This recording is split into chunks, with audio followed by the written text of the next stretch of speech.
Players have expressed to me their fears of getting into tanking, and I get it. You need to survive the opening of a pole, do enough damage to keep the enemies looking at you, and have a route through the dungeon.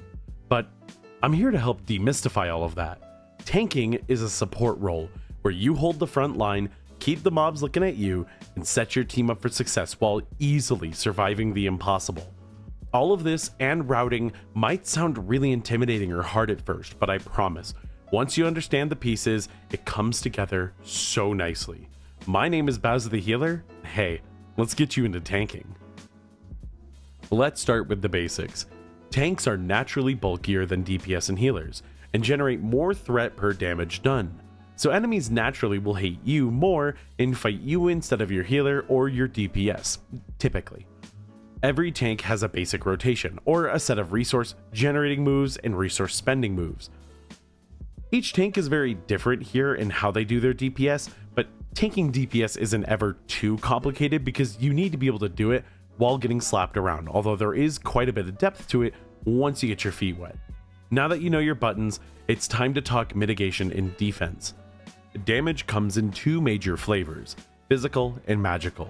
Physical damage is resisted by armor, can be blocked, parried, and dodged, and most of your mitigation tools will work extremely well against physical damage.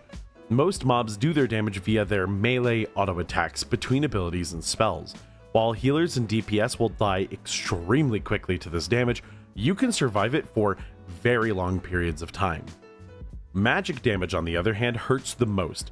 You might have natural magic resist as a tank or tools that specifically deal with magic damage, but these are the moves that will do the most to your health bar, and eventually in high keys, you're going to be planning around some of the larger magic tank busters or massive amount of spells coming your way. I have three categories of defensives, and while this is by no means official, it helps me understand how tanks defend. Active mitigation are the basic 1 to 2 tools that a tank has very frequently up. Moves such as shield block and ignore pain, demon spikes, stagger with purifying brew, etc. Most of these deal with physical damage, but some will work with any amount of incoming damage or have like a magic resistance component to them. Rolling mitigation are tools that get rolled from mitigation to mitigation. Thrash on Guardian Druid is a great example. You stack up this bleed on targets by hitting Thrash, and every stack of the bleed gives you damage reduction. Over on Brewmaster, they will sometimes talent into Fire Breath, and it gives you either 5 to 10% damage reduction on all enemies hit. But you need to know that Brewmaster has so much active mitigation going on at a given moment, this 5 to 10% goes a really long way, so keeping this rolling can help make the pulls safer. Some tanks really rely on the concept of rolling mitigation. Vengeance is a perfect example. Sure, they have demon spikes for their active mitigation, and the more uptime on that, the better, but flame sigils apply frailty, making those targets deal less to you, and you heal off of them. Flame sigil provides bonus parry chance. Your fiery brand applies 40% DR to a target, and some of your talents will spread it around, and then Painbringer, when you're eating up your soul shards that you're smacking out of enemies, you'll get damage reduction, and if all of these are layered together nicely, one can fall off and it's not the end of the world. But you can see why it's important, because if multiple of them fall off at the same time, the Demon Hunter might explode. Cooldown mitigations are those big cooldowns like Shield Wall, Dampen Harm, etc. Some are combination damage and defense like Metamorphosis or Incarnation. Some cooldowns like Dancing Rune Weapon and Vamp Blood on Blood Death Knight are both major cooldowns and rolling mitigation, as you're always trying to cool them down and use them again. Hence why this isn't a perfect 3 categories, but it organized them well enough, I think, to understand. Every tank will set up and use their active mitigation extremely often. This is sometimes enough for easier content like lower level delves, allowing you to experience tanking with very little effort. Now we need to combine the two, doing damage to make sure our enemies are looking at us, and defensives to survive.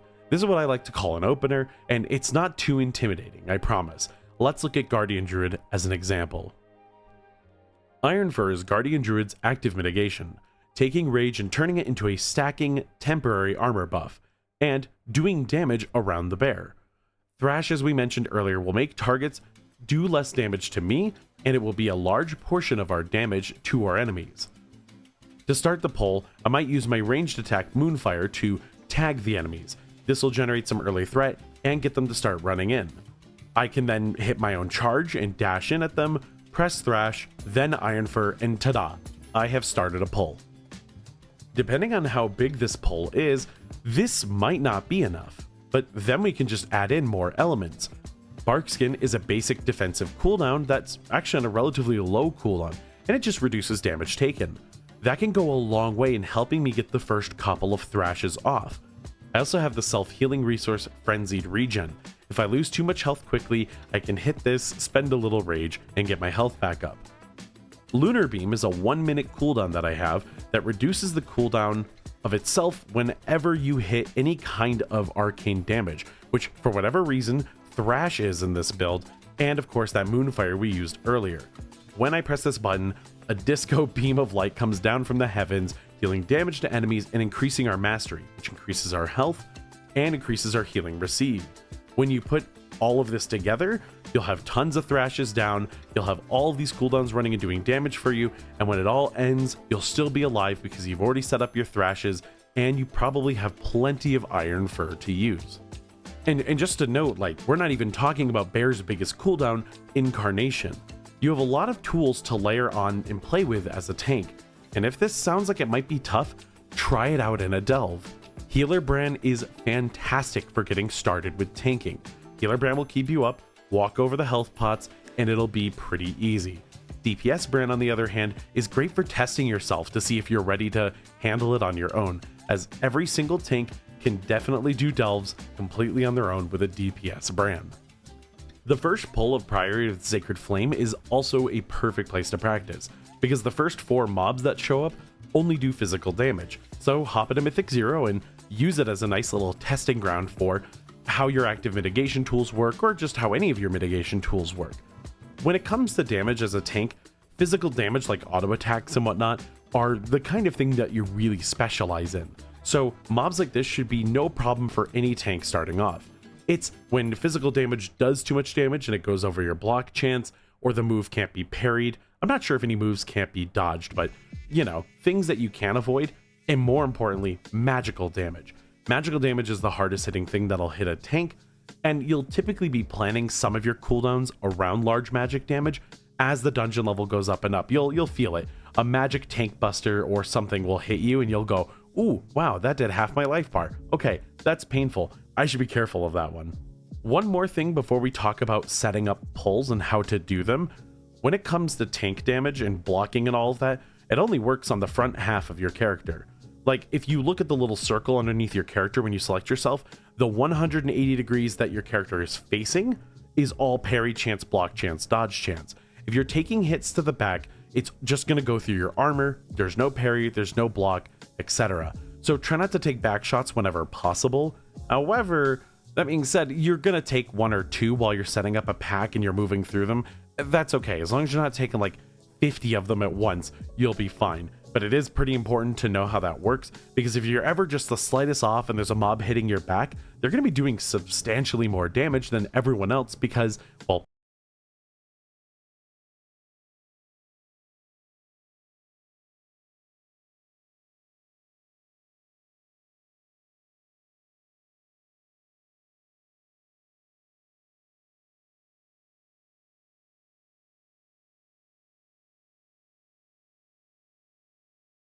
also looking at you and not your teammates. That's good. Try to face them away whenever possible. This will prevent frontals from hitting your teammates, DPS getting parried that are in melee, any other bad things that might happen to them. It's not always possible to stack the enemies up nicely, especially at the start of a pull when you're gathering mobs. That can look a little messy, but once you get them all gathered, that's your goal, so try to position them nicely for your team to do damage.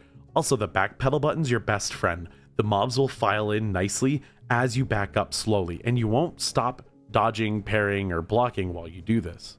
And also, while we're on the topic, it's okay to do the DPS butt wiggle thing as a tank, but try not to actually move the mobs around too often unless you're still gathering. A lot of players will have things they need to put onto the enemies that are in an area, and if you're constantly dragging out of players' AoEs, they're going to be pretty upset with you. And as a tank, it's okay to use your interrupt to move a mob. In fact, you're going to do it a lot. at the start of a pull, some mobs won't want to move, and interrupting them is part of making their AI decide they want to auto attack you. When a mob has a spell to cast, they're gonna keep casting that spell as long as the cooldown's up for it. When you use an interrupt move, you disable a school of magic, and thus if the AI goes, I can't cast this fireball anymore, okay, my only other attack is auto attack, they run in to go punch you. This is why you do want to typically use your interrupt to get the mob interrupted so that they walk towards you and they're maybe not in Turbo Narnia while your warriors are all swinging trying to cleave down the enemies. Another way to get the casters to walk in, by the way, is called a line of sight, and it's when they can't see you. We call it line of sighting or LOS, and it's a very fun and easy way to get mobs together, but it's not always easy to understand. So sometimes players will know a common line of sight spot. Sometimes you're going to have to use an arrow ping or something to let your team know, or write LOS in chat. As you become a more advanced player, the final trick to setting up your team is pulling around cooldowns. Okay, your first important rule about this: do not pull more than you can handle.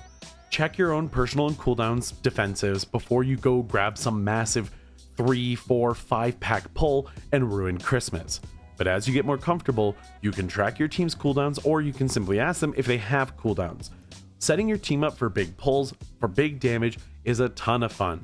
Even if the cooldowns aren't up for your DPS, if you have no problem living and your healer isn't going to sweat too hard trying to keep everyone up, DPS typically have a lot of AoE damage to provide, and so sometimes pulling big just because you can isn't a bad thing. And speaking about big pulls, this is also the biggest time save in a dungeon. We have to grab a certain amount of mobs in Mythic Plus in order to satisfy the conditions for clearing, right? Percentage of trash and beat it under the timer. Well, the biggest time save that you have is having to do less pulls, because the more mobs that you can clear in singular pulls is more effective damage and thus saving you time. But the biggest time loss a dungeon can sustain is a wipe. So if everyone dies, that's not very helpful. This is why it's important for you to not pull bigger than you can, because realistically, you need to be able to survive the pulls, because if you're dying a whole lot, then yeah, you're going to be losing a lot of time. And that does happen, especially when you're learning. That is one of the biggest mistakes you can make, but it's also the biggest reward if you do it right. Now, on to the final aspect of tanking, routing.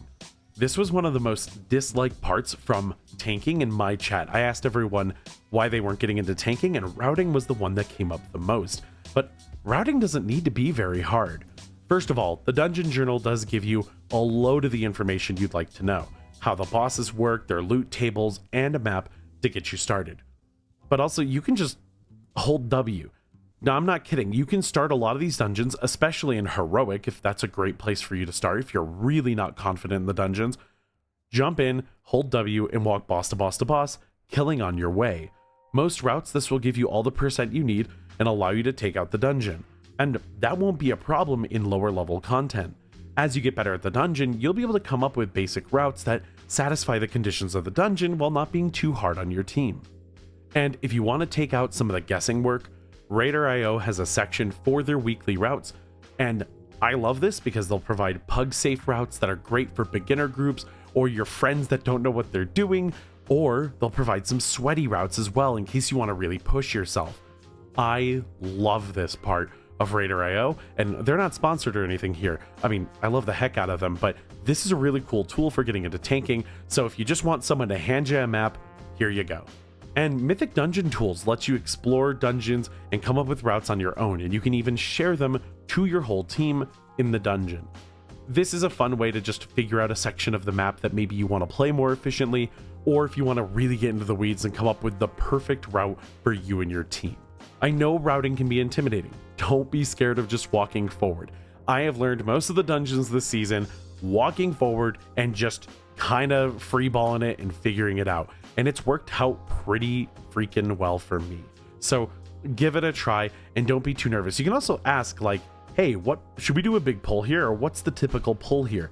Players will tell you, especially if it's in a lower level key. They're not going to mind to take a moment and let you know what to do. And tanking can get a lot more complicated if you wanted to, but I wouldn't say it's an unfair skill curve. You'll learn as difficulty goes up what hurts you a lot versus what barely hurts you. Take note of the stuff that really stung and move on. Eventually, you'll need to plan around it, But when you're planning around incoming damage, you're also likely much more comfortable on tank, and you've been in the dungeons more than a few times. With that knowledge, you could definitely start tanking. But there's one part I haven't really talked about yet. What if I wipe the party? Okay, everyone needs to hear this in World of Warcraft. You're gonna die, and the party might wipe. It happens. Just like how healers will struggle to save a group, or a DPS didn't do enough damage or didn't interrupt enough spells and caused a wipe. Everyone makes mistakes in World of Warcraft. The tank is just the easiest and the biggest one to point a finger at. In my experience, the only thing that's ever really gotten a tank truly flamed is not knowing your spec, like egregiously so. When I see a warrior dying constantly in a dungeon in a +10 with 20% shield block uptime, I'm a little worried about them. It means they didn't practice enough of their personal responsibility of keeping their own health bar up to the best of their ability. Yeah, tanks do need healing sometimes, healers do need to keep an eye on them, but you should never need to be babysat. Most of the incoming damage you're going to be able to handle. And let's just say you have a bad run, or players are making mistakes and falsely blaming you. The best news for you? You're gonna get another dungeon, likely before they will. Tank is one of the most needed roles. You're going to get a ton of invites and a ton of practice, and you can just stay in lower level dungeons or even heroics until you feel like you know the lay of the land and you're ready to move on. And I cannot stress enough, delves are perfect for navigating in a risk-free environment on how to tank. I got over most of my worries about tanking by simply doing delves, sometimes with friends, sometimes on my own, and it made a huge difference in allowing me to really feel it in practice. If you're looking for tank suggestions, this isn't going to be a definitive list by any means, but let me at least categorize them from my own experience. Guardian Druid's the easiest. It's the simplest to understand. It's kind of the go-kart of tanking, except some people swear by it. And yeah, some people play competitive Mario Kart, and both are kind of sick. I recommend Guardian Druid for any of you who want to jump into tanking. It's your first time tanking ever, because it's fun. It's a little silly with all the laser beams coming down, and I think it's just the best at teaching the fundamentals of positioning, routing, all of that stuff, because you won't be overly focused on how to actually play it. Prot Warrior and Prot Paladin for me are on the easier side to start because they don't actually have a lot of buttons for their core rotation. They do have a lot of buttons, but a lot of them are defensive or utility cooldowns or offensive cooldowns, making them easier to learn than you might think. Prot Paladin is a little tough right now as of recording this video, but if you're in love with the Paladin fantasy and the control they bring, I'm sure you'll make it work. It's currently not the easiest to play here in harder content, but I think from a learning perspective, it's not too bad still. Blood DK is all on you. Blood Death Knight puts all the responsibility in the tank. You tank with your face. You take damage, you hit Death Strike to heal it back, and give yourself a physical shield. You play this really terrifying game of how much of my health bar can I sacrifice before I heal, how many buttons can I press before I absolutely must Death Strike, and how long can I get my cooldowns to roll and mitigate before I fall over flat. But I mean it, if you like a challenge and you want to do it all yourself, there's no better way than doing it than Death Knight. Brewmaster is a challenging tank, and it gets harder as the content gets harder by a pretty significant margin. However, it's not the hardest tank to start with. It's got maybe the most buttons, so if you're intimidated by having 5,000 buttons on your bars, then I totally understand this might not be for you. But what I love about Brewmaster is Stagger. Its active mitigation tool takes some of the damage you take and turns it into a damage over time called Stagger. So some goes to your face, some goes to Stagger, and then you use Purifying Brew to kind of cleanse away that Stagger damage. And then to further this loop, that generates chi, and then you can spend the chi to make a giant shield, and the loop continues. Brewmaster is really fun because, yeah, you walk in and you only have to press your damage buttons to start, which is great and can allow you to really focus on the more important parts of tanking, but it can get a little tricky again as the skill curve goes up. But if you like that challenge and you don't mind the start being easy and for it to get harder on you, Brewmaster is one of my personal favorite tanks, and I do highly recommend it, but it is on the challenging side. Vengeance is the hardest tank in my opinion. Some people might want to contest me on that, but Vengeance has the most amount of moving parts, if you will. As you might have heard me earlier, it's a mix of, yeah, your demon spikes add some armor and some parry chance, and that does really help you out, but Once you start applying frailty, the parry chance from your fiery sigils or your flame sigil, there we go, I got it right. And you have your painbringer stacks from consuming soul shards. Your fiery brand is a larger cooldown that can also spread to other targets. You can use your damage cooldowns as also mitigation defensive cooldowns, so maybe you plan those out to do a ton of damage early on and save some of your resources. The list goes on. This spec keeps on giving, but I gotta say, it's one of my favorites. Once you crack the code on Vengeance, that dance routine of trying to keep everything together while hitting all of your beats is incredibly fun. If you like being an elf and you want to also be a demon, look no further. And while I might pout that I still can't be a Volpera demon hunter, if you're really okay with a challenge, Vengeance is a ton of fun to learn, but it is also very painful to mess up, and you'll feel it when you mess up. But give it a shot if it sounds fun. Hold the line while the enemies struggle to take you out. Set your team up for damage and watch the bad guys go down back to back to back. It's one of my favorite fantasies in the MMO genre. I'm so happy that I'm now giving it a full real try as a content creator, and I hope you give it a try too. If you have any questions down below, please let me know. If you have any insecurities as well, feel free to air them out, as I would love to help you get through those. You can also stop by stream and bother me about it too. We talk about this stuff all the time. That's it though. Thank you so much for watching, and I will see you all in the next one.